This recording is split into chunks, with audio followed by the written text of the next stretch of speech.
All right, folks, sorry for the delay. We had a little trouble finding the tape. Now we're ready with Terry Cook's Mark of the New World Order video, and see you back in an hour. I appreciate your all's patience and holding for us.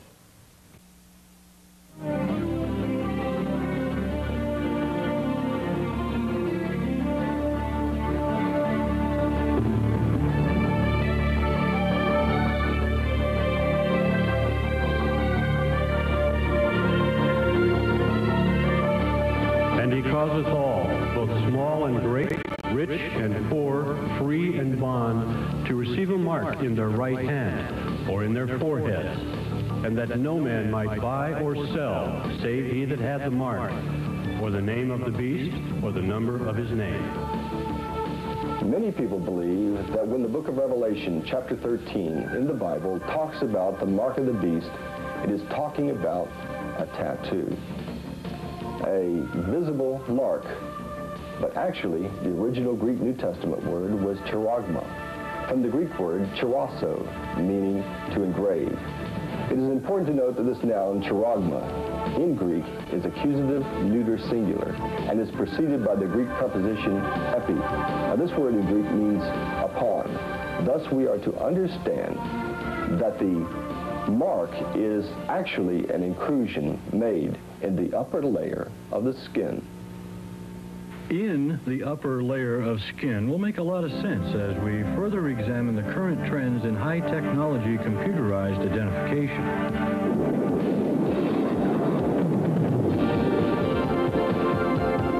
Whether you accept the prophecies of the Bible or not, the predictions of the end times written thousands of years ago come perilously close to matching precisely what is happening in the world today.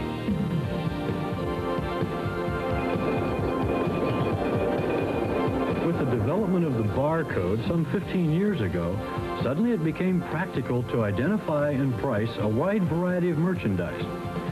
Positive identification in the information age was now possible, and Hollywood had a field day with the new idea.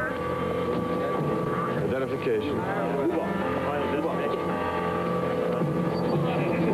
Request to leave the United States. Granted. Proceed.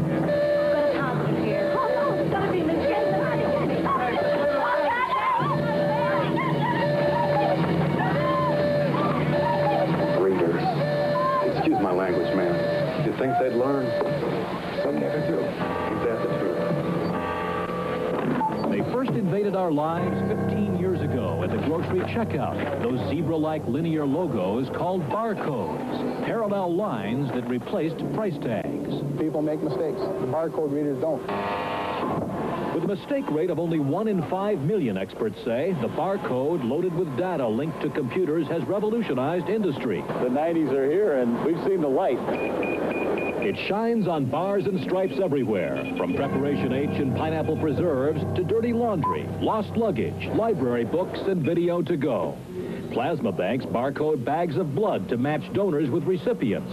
Hospitals scan patients' bracelets for medical history. Dallas commuters pass optical scanners at toll booths without stopping, while Arizona scientists glued tweezer-sized chips to the back of honeybees to track them in and out of the hive. Soon enough, experts predict a barcode on your license plate will permit police to track speeders and issue tickets without ever pulling you over. The multi-billion-dollar-a-year identification business is growing so rapidly that even its executives have failed to understand where all that technology is leading. It is the future. The future is here. But don't its promoters find the incredibly powerful potential even a little bit frightening? Not on my side, I guess, because I'm not being monitored, I guess. Not the one being monitored? The fact is, we will all be monitored, but not by any mark as simple as a tattooed barcode. But just what form is the identifying mark likely to take? Let's review the various technologies capable of tracking the enormous population that will be forced under the heel of the New World Order. First and lowest on the list of possibilities is magnetic stripe technology, the system we're all so familiar with on the Visa, Master, and ATM cards. The magnetic stripe is the dark-colored stripe on the back of the card. magnetic stripe technology. It has 1,000 uses. Credit cards, bank machine cards, subway passes, ski lift tickets, production control cards. But whatever the application, the principle at work is the same. A single magnetic stripe can contain more than one track. Credit cards and banking cards, for example, follow an ISO standard that calls for 3 tracks with different information on each. Other kinds of cards can have fewer or more tracks on a single stripe, or they may have more than one stripe. At the center of the system is the magnetic stripe itself. It's made up of a kind of paint into which are mixed magnetic particles to form a slurry. The slurry is painted or extruded onto the card or badge or ticket, or it can be put onto a sheet of mylar, which is later applied to the card. While the slurry is still wet, it's passed through a magnetic field to align all the particles in the direction of the stripe. The slurry is then oven dried, locking the particles in place. The new California driver's license is a good example of magnetic stripe technology put to use in the identification business.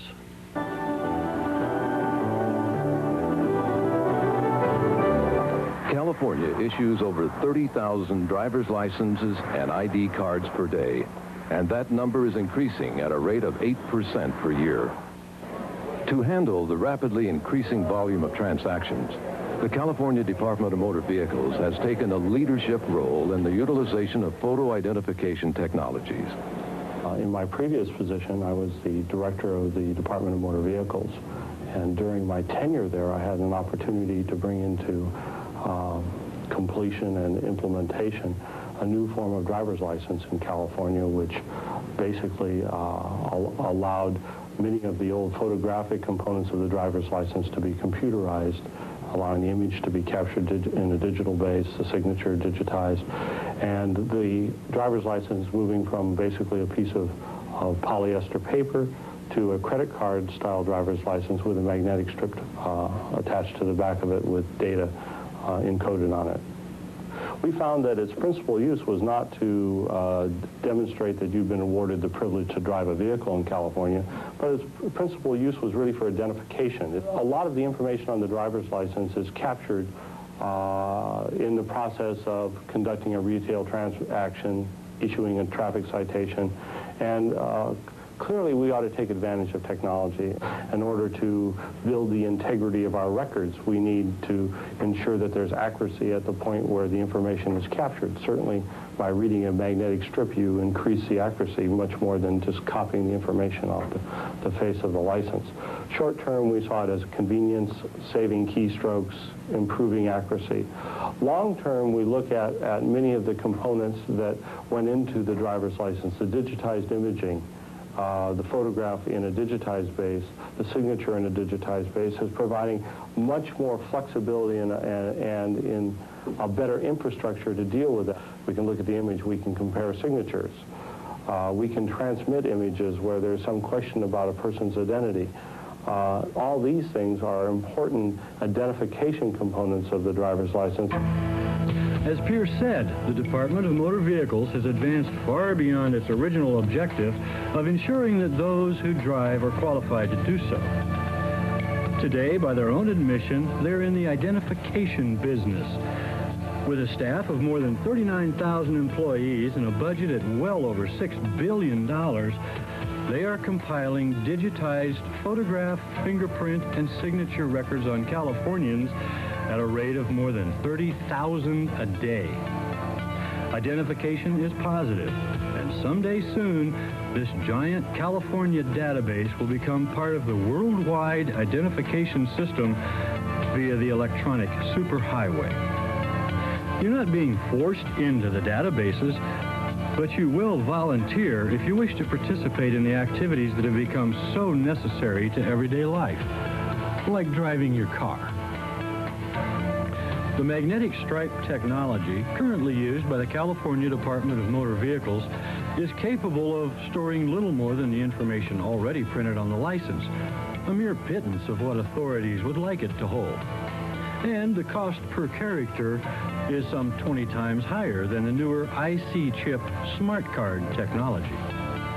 Magnetic stripes can typically store about 80 characters of information that would cost 30 or 40 cents. Beyond storage of magnetic stripes, you need to go to a smart card. The typical cost for a smart card to give you the capability of storing 2,000 characters of information might be $2. We've got 2,000 characters of information for $2. We have 80 characters of information for about 30 or 40 cents. So a smart card, or our definition of a smart card is a device that's the same form factor as a credit card, which not only has memory but also has a computer chip located with that memory. And it is the presence of that computer chip which enables the card to execute software which encodes and decodes information.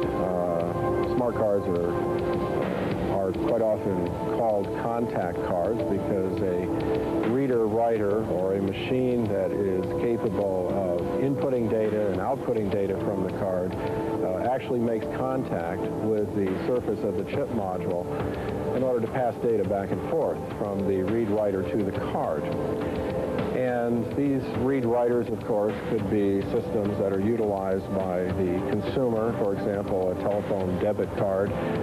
In this case, the read-writer would be embedded in the telephone system or whatever system is utilized for that particular card.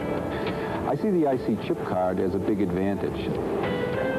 In the U.S., they're not used as much, primarily because of the mag stripe industry, which has been with us probably 50 years. The mag stripe is susceptible to fraud, and all the major banks are looking at the IC chip card as a way to prevent that fraud. You'll see multiple applications on a given card, such as possibly MasterCard, Visa, and some electronic purse functions residing on the same card, such that you can download money via your personal computer or a terminal without ever using cash. You can have a cashless ATM in your own house.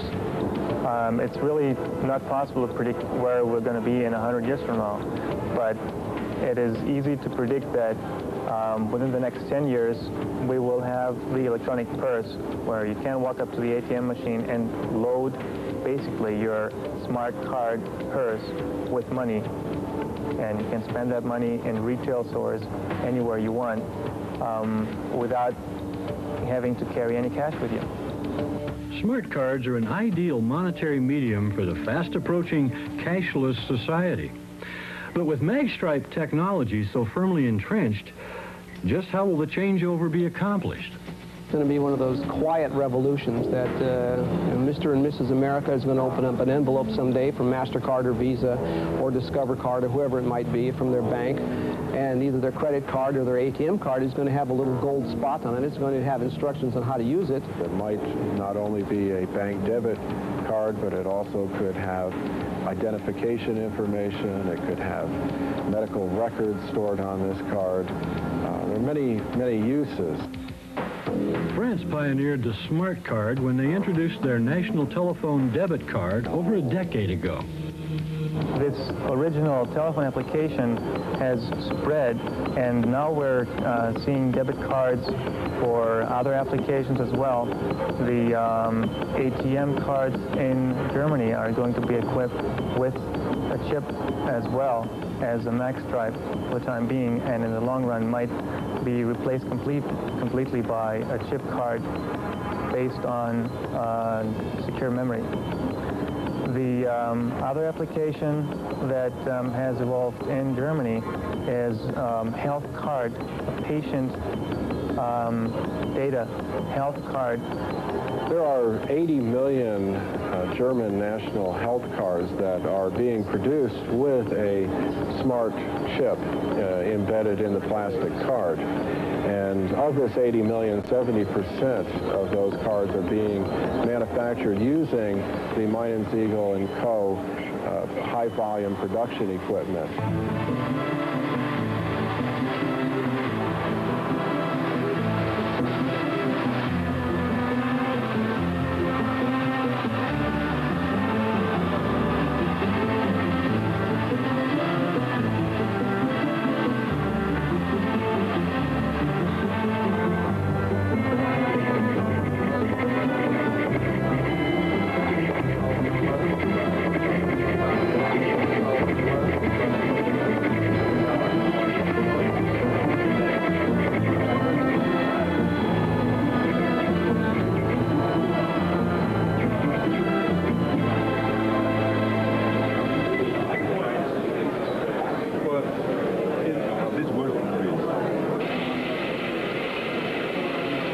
chip module is made of silicone die that you probably are familiar with as having made the computer technology possible today.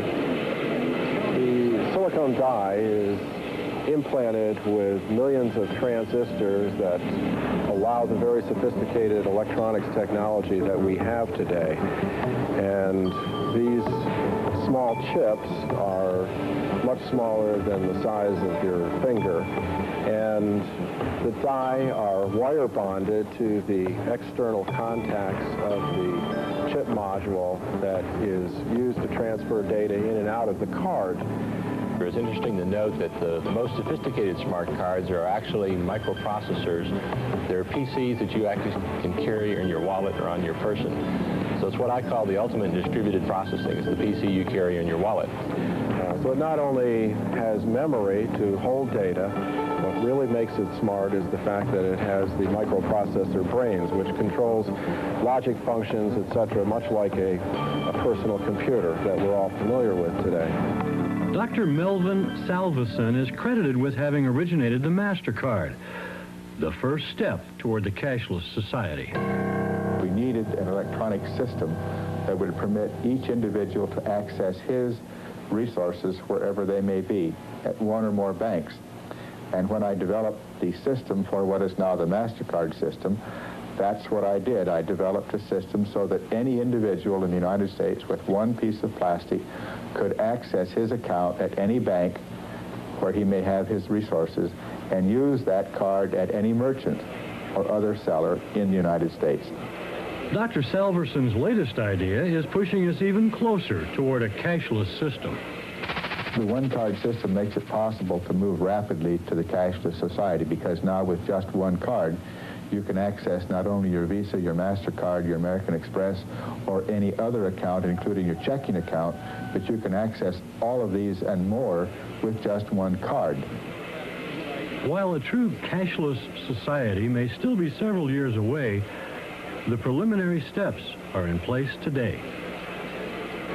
Working with both national and international companies, SmartCard Technologies has developed its own unattended cashless payment system.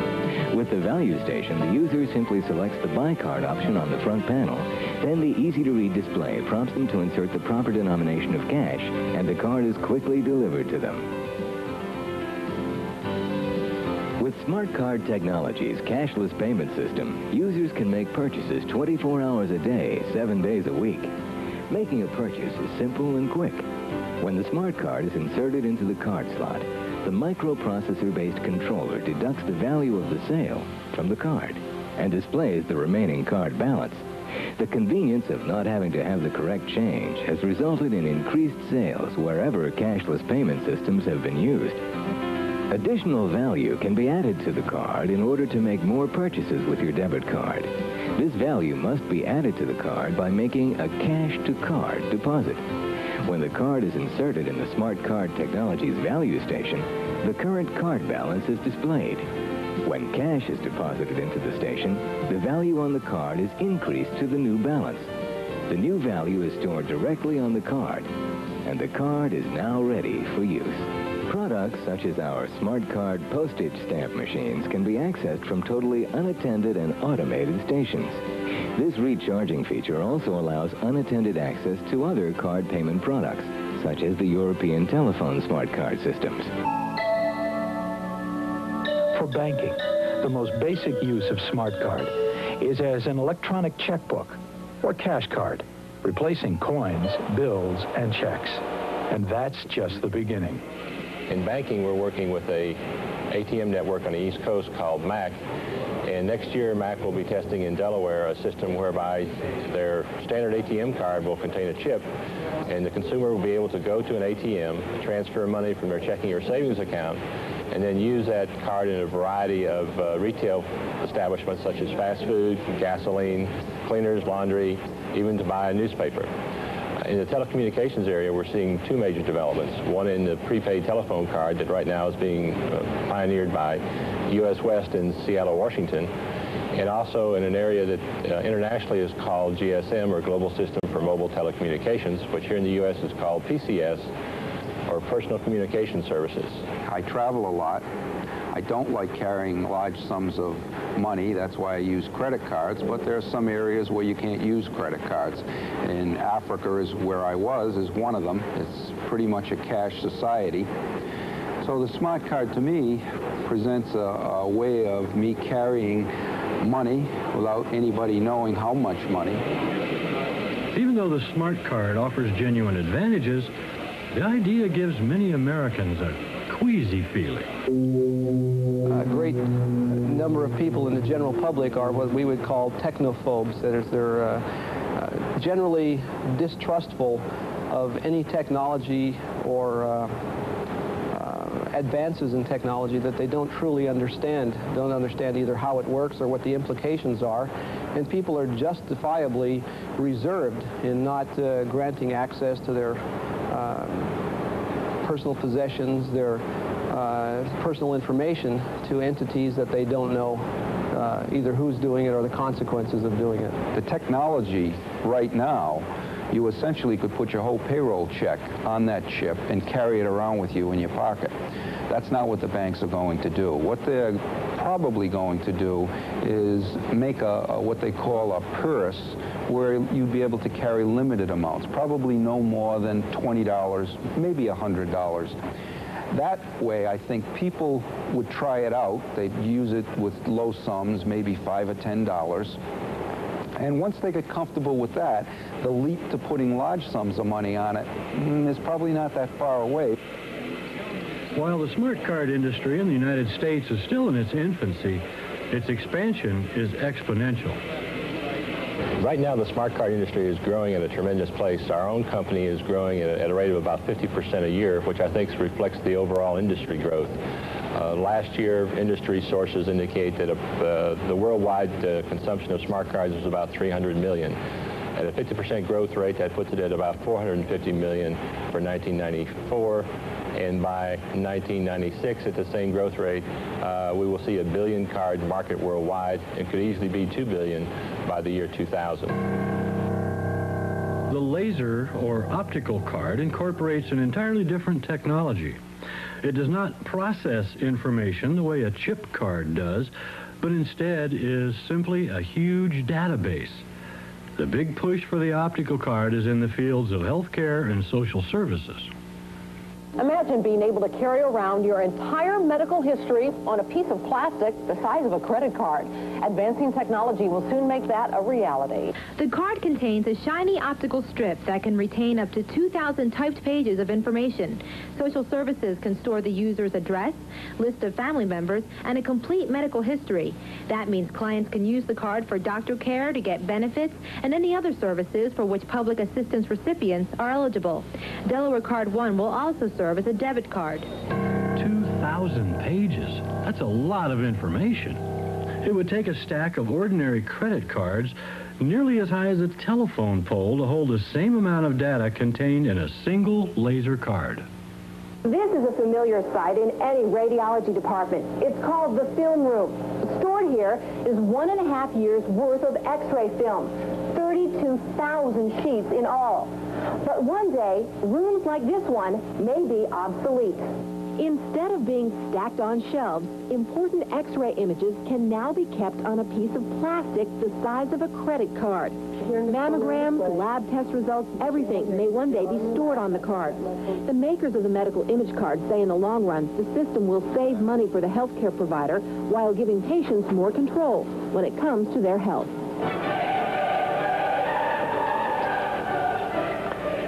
Medical records, thousands of them. And this is only a small part of all of the records that have to be kept on file here at the West London Hospital. Now, some of them, as you can see, are fairly slim, but others can be pretty bulky.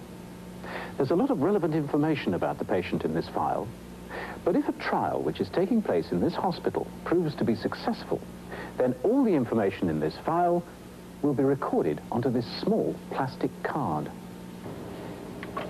The compact disc player. The music on this compact disc is stored in the form of minute holes, creating areas of light and dark. And it's these patterns which the player reads. clean patterns which are free from the distortions normally associated with other recording methods. The optical memory card works on a similar principle, but there is one vital difference. With the compact disc that you buy for your player, you can't add another tune. On the other hand, with the optical memory card, you can add more information.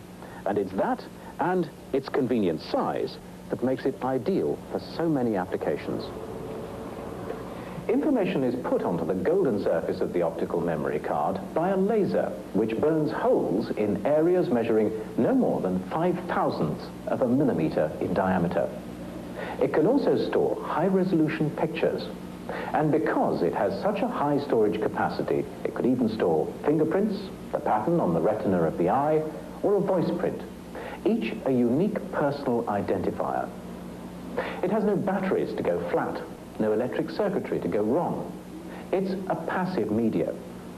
And because it's a passive media, it'll keep its information, even if it's passed through an X-ray or some other electromagnetic field.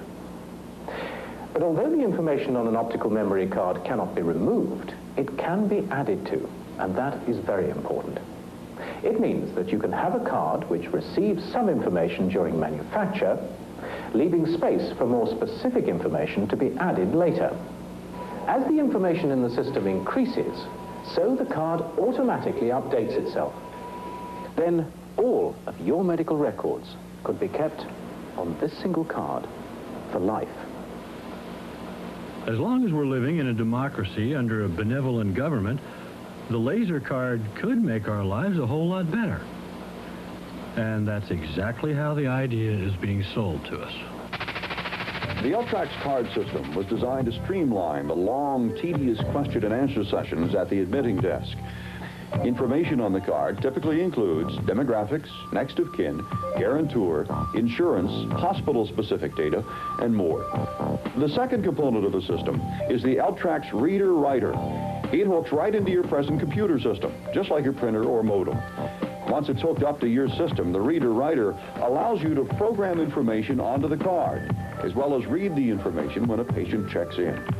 Any information displayed from the card can be changed and updated, so your hospital records and the card always remain current. I like everything about it.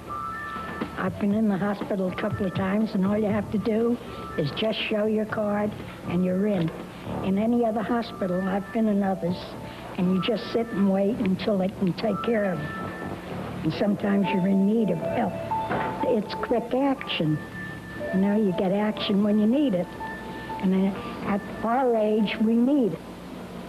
One has to remember what all medicines I'm on and what needs to be refilled, because the doctor's going to have it right there in front of them on the screen. But whether it's a chip, optical, or magnetic card, all work hand in hand with a positive identification technique called biometrics. Biometrics are a grouping of devices which identify people by a unique characteristic, whether that be a physical characteristic or an actual behavioral characteristic. Physical characteristics involve things such as fingerprints and retinal scan, also hand geometry, which is what Recognition Systems is a characteristic that we currently look at. Behavioral capabilities are things that you learn, for example, such as your signature. Your voice is actually learned over time. And each of these things is unique to an individual, and a biometric device is able to determine the uniqueness about that individual characteristic to identify the individual that is requesting access, or is to utilize a card, or to just get into a building, whatever the case is. Our system is able to identify the unique aspects of an individual's hand to an accuracy of 99.9%. To use the system, you enter your ID number. It will ask you to place your hand. And if you're who you say you are, you're verified. If someone else was to attempt to use my ID number or a card, the system will automatically reject them because it's not me. And you can see the system says, try again. The INSPAS program uses hand geometry to verify people coming into the United States through an automated process. Rather than typically going up to a immigrations officer, they now go to a machine that looks very similar to an ATM. It's used by frequent travelers, people who are currently coming into the country or leaving the country and coming back in more than 3 times a year. Imagine a time when travelers to this country will be screened and identified by a scanning system so sophisticated it only takes a touch of one's hand. Welcome, traveler. Before proceeding, please step forward and place your hand on the biometric recognition sphere. You may now enter. It sounds like something out of a science fiction movie. Well, science it is, but fiction, not anymore. You are looking at the inner workings of a remarkable new system known as INSPASS. Developed by the Immigration and Naturalization Service, PASS stands for Passenger Accelerated Service System. INSPASS, as its name implies, is designed to speed up the screening of arriving travelers without compromising the integrity or security of the inspection process. Travelers with INSPASS don't have to wait in these lines. They go directly to a specially designated lane with an INSPASS stand, like this one. Designed to resemble an automated telemachine, the INSPASS stand has a slot for travelers to insert their INSPASS cards. Next, members carefully place their fingers against a set of positioning pins on the screen of the biometric hand scanner. Within seconds, the scanner records a complex, 3-dimensional measurement of each traveler's hand. Those calculations are compared to the information stored on travelers' INSPASS cards. If the data matches, travelers enter their flight information on the keypad. That information, together with the biographical data stored on the INSPASS card, is used to generate an entry document. If for some reason the information on the traveler's INSPASS card and the image recorded by the hand scanner don't match, the system will immediately alert a nearby inspector. You have to remember that although they go through an automated inspections process, that their name is still vetted against the database of known and suspected terrorists or individuals we don't want in the United States. So the security features that we wanted are built into the system. With the emerging global economy, the public is on the move more than ever before. By freeing up crucial inspections personnel, INSPASS enables the agency to focus more attention on high-risk travelers. That category could include everything from wanted criminals to suspected terrorists. With the installation of INSPASS, the United States becomes the first country in the world to experiment with hand biometrics as a means for screening arriving travelers. But with all of the breakthroughs in biometric technology, INSPASS will likely be just the beginning. Fingerprint technology is another part of biometrics, and a system called AFIS has leapt from law enforcement into everyday life. AFIS is an acronym, AFIS, which stands for Automated Fingerprint Identification Systems, and it's a means by which a fingerprint and the structure, that is the friction, what's referred to as friction skin, the features of the friction skin, the ending ridges and the bifurcations are plotted, and the fingerprint is basically digitized. It's turned into a number, if you will. And then with searching algorithms, a known fingerprint database can be constructed against which you can conduct searches by entering in an unknown fingerprint. The degree of accuracy of AFIS systems has proved to be quite successful. But I think you could safely predict by the turn of the century, you'll see AFIS technologies bleeding their way into applications throughout our lives that you never would have imagined. Certainly ATM machine applications in governing access to computer systems through physical doorways, perhaps even on the home shopping network, whereby in addition to having a cable box, you'll have a fingerprint reader which will not only gain access to certain bits of information, but in turn will authorize the transaction, meaning that the system has checked and verified that you have a good credit balance and can afford the items that you want to buy. Those kinds of applications I don't think are too far down the road. I say all that with the caveat that we as a society are going to have to at some point address the concerns of the invasion of privacy issue, and that will work its way out eventually. I share those concerns, and I think that that's a challenge that will be a healthy one to deal with. The biochip, a tiny injectable glass-encapsulated rice grain-sized microchip, is one of the most frightening and controversial of the marking devices. In the past 5 years, thousands of animals have been implanted with these microchips. If the lost pet is not returned to its owner or adopted by a new owner, they're either put down or claimed for research. But now, there's a solution. The Anacare system. Your local veterinarian vaccinates your pet against being lost with a small identification microchip. Our national network of veterinary professionals, animal shelters, and animal control agencies scan all lost pets. Then, one quick call to the database will locate the pet owner quickly. The Anacare microchip gives each pet an exclusive identification number. A one-time fee provides lifetime registration in a national database.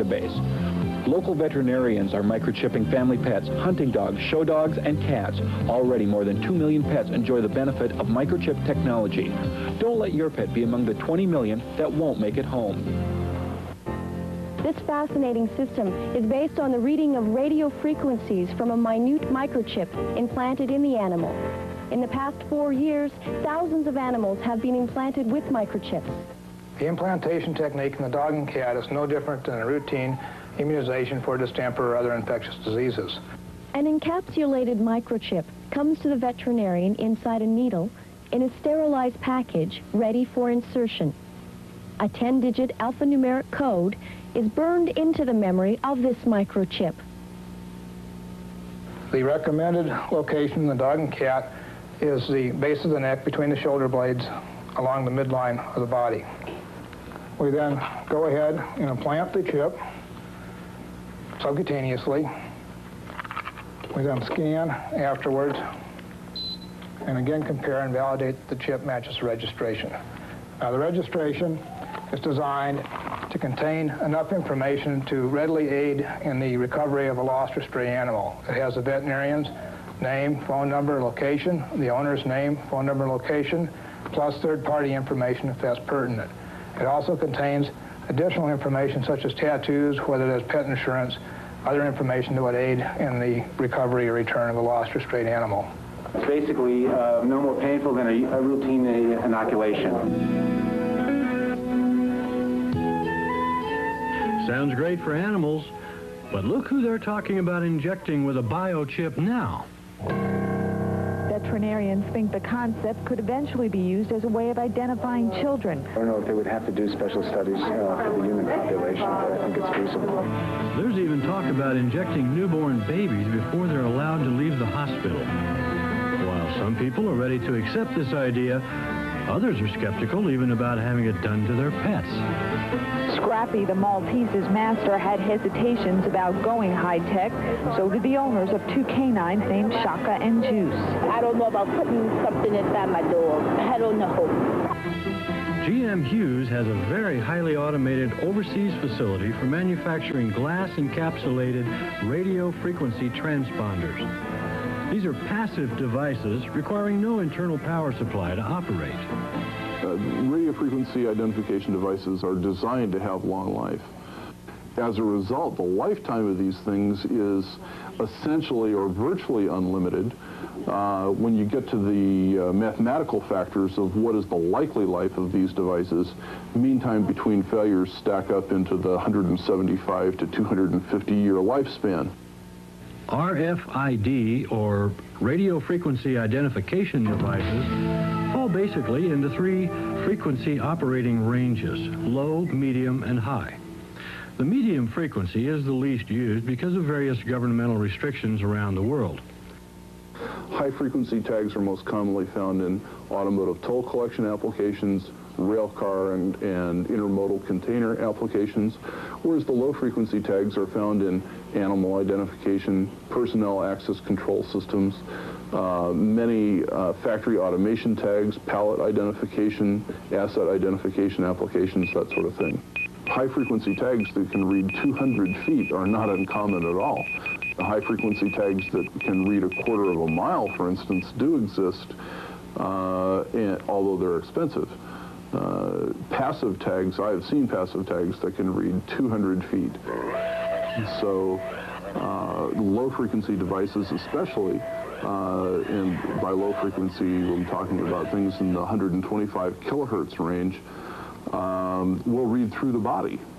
And that means then they read through flesh, blood, bone, skin, and therefore the entire concept of implanting animals with radio frequency identification tags was conceived many years ago.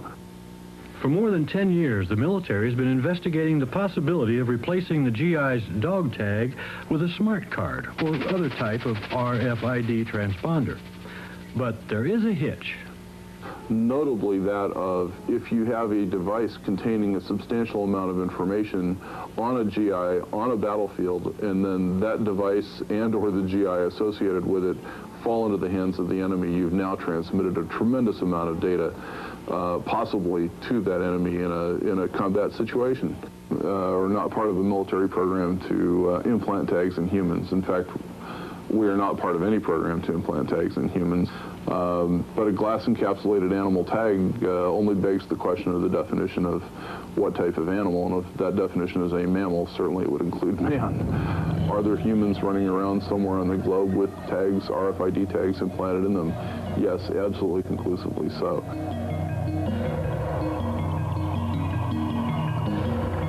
At least 6 million medical devices a year are implanted in human beings, everything from vascular grafts to breast implants.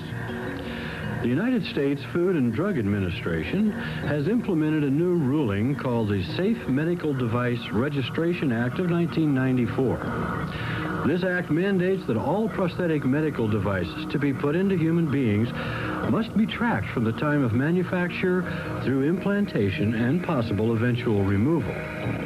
You'll never guess where a radio frequency identification device is shown up now, in a new type of breast implant. In order to comply with the Safe Medical Device Registration Act, the breast implant contains a Hughes RFID chip. It is currently being tested in 100 women in Britain, Italy, and Germany. The RFID device, which is actually physically attached to the breast implant itself. A really interesting aspect of that is that once the breast implant is implanted in the patient, the radio frequency transponder can be read after implantation, and so that many years following the implantation of this device, that registration number can be read by the patient going to a hospital or a doctor that has a reading device. Inside this circular area is perhaps very hard to see, but a slight line of outline here of a linear device, and that is the radio frequency transponder that's been associated with the breast implant insert itself at the time of manufacture. Radio frequency ID is positive identification when an RFID chip is implanted in the human body. But by linking it with biometrics, identification is just as certain even when used as an external tag. The U.S. government proved that in the Caribbean with a program they call Deployable Mass Population Identification and Tracking System. As the Coast Guard rescued wave after wave of Haitian refugees from the angry seas, identification and processing became a major problem. Before the flood of humanity began to slack off, more than 50,000 Cuban and Haitian refugees had been processed at the Navy base at Guantanamo Bay. Identification of the refugees originally was accomplished with a simple hospital-type plastic bracelet with a slip-in identification card, but that quickly proved unsatisfactory. They needed to find a way that they could process these people much faster, give them a much better stay while they were there. So we got into the development of the electronic identification bracelet, which is basically an identification card. Each number was unique. They could process them very quickly electronically. As I stated, it only takes 39 milliseconds to scan and pick up the unique ID number. You could process people very, very rapidly. In its final form, the Deployable Mass Population Identification and Tracking System consisted of an electronic RFID transponder bracelet, a digitizing camera, and a digital fingerprinting system, all linked to a computer database. That microchip number that was in the electronic identification bracelet would also correspond in their computer database with the digital fingerprint system. So therefore they had a backup at all times if a bracelet were to be, for some reason, fail, which the possibility of that is unlikely, less than 1 in 100 billion. But if that were to happen, they could always trace the individual as to the proper identification by the electronic fingerprint system. The radio frequency identification bracelet is constructed of a highly durable nylon and looks much like a waterproof wristwatch. This is the electronic ID bracelet, which is very similar to a waterproof watch. The electronic device that is inserted into the bracelet consists of an integrated circuit, which is attached to an antenna to receive the signal. It is simply inserted into the top of the disc, and then we have sonically weld another piece of nylon to the top of that to give it hermetic seal and totally waterproof. The Navy at Guantanamo Bay has more than 150 scanners to read the identification bracelets. The scanners will input the refugee's unique 9-digit ID number directly to a computer through an RS-232 port. The refugees are scanned often. When they need medical services, when they are transferred between camps, when they fill out questionnaires. Refugee organizations like the United Nations High Commissioner for Refugees and the Organization for Refugees also use scanners to facilitate their interviews. In order to keep the electronic identification bracelet from being removed, it was secured around the refugee's right wrist with a pop rivet. In the case of children with small wrists, it was pop riveted around their ankle. Just what did the refugees think about their identifying mark? The reaction was mixed. Some refugees say they actually like wearing the bracelet, feeling they were now being taken seriously, were now part of the system. Others wore it because without it they could not receive medical attention and other necessities. And one was wisely bothered because in the Bible, Revelation 13:16 speaks of how we will all be marked in the right hand with the number of the beast. But like it or not, all were forced to wear it. The electronic identification system at Guantanamo Bay was so successful that it is now being tested in the United States for border control by the Department of Justice and Immigration. The Deployable Mass Identification and Tracking System was one of the first major programs to cross the controversial line and actually tag human beings electronically. For those refugees rewarded with immigration status, it was a blessing. But for those who were denied entry, the euphoria of being part of the system suddenly turned bitter. They did everything they could to remove their mark. Some made crude knives in an attempt to cut the bracelet off. Others, in desperation, tried to chew it off, but to no avail. They were marked men. Their digitized fingerprints and photographs in the computer left them no escape. The official reaction to their unhappiness? A recommendation that the plastic bracelets be reinforced with steel wire, making it even more difficult to cut or chew. But don't feel too badly for the refugees. We too are marked. Our digitized fingerprint, retina scan, or hand geometry pattern will permit us to buy the food and services we need if we have the mark. Television cameras on street corners will ensure that we obey all rules.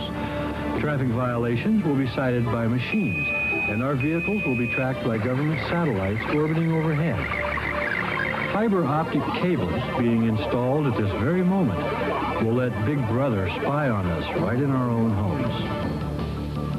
Very soon, the cashless society will be fully upon us, and our paychecks will be entered directly into the smart cards we will carry in our pockets. The The smart card chip will be reduced in size, then become part of the injectable biochip. It will be our electronic purse, our new money. Like our pets, we will be permanently marked, effectively owned by the state. You can run, but you cannot hide. The book of Luke, chapter 21, verse 10 and 11, warns us, as the end nears, nation shall rise against nation, kingdom against kingdom. There will be great earthquakes in many places. There'll be famines, pestilences. There are fearful sights that are going to come out of the heavens. Mark chapter 13, verse 28 and 29, advises us to learn the parable of the fig tree. It says, when her branch is tender and puts forth leaves, you know that summer is near. So in the same way, when you see these things come to pass, know that it is near, even at the door. Revelation chapter 1, verse 3, tells us to pay attention to the prophecies. The Bible says, blessed is he that reads and hears the word of the prophecy and keeps those things which are written therein, for the time is at hand. Despite every attack, the Bible is still the world's best-selling book. It has been translated into more than 1,400 languages, and time after time, its prophecies have been proven 100% accurate. Check it out for yourself.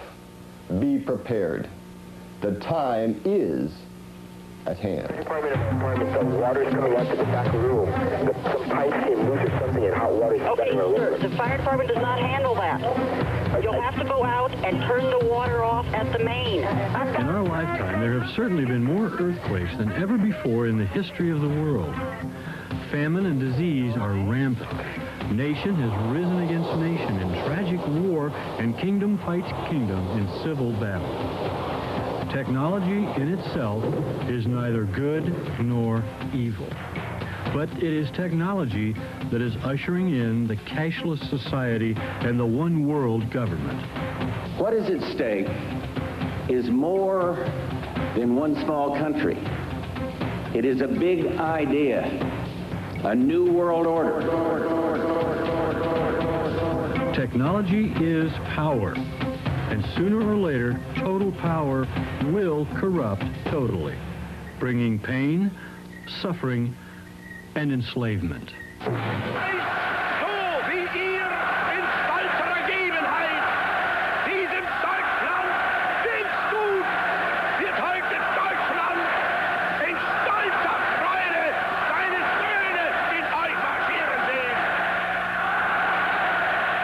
Heed the warning of the scriptures and be alert, for the technology is at hand to brand each and every one of us with the mark of the New World Order.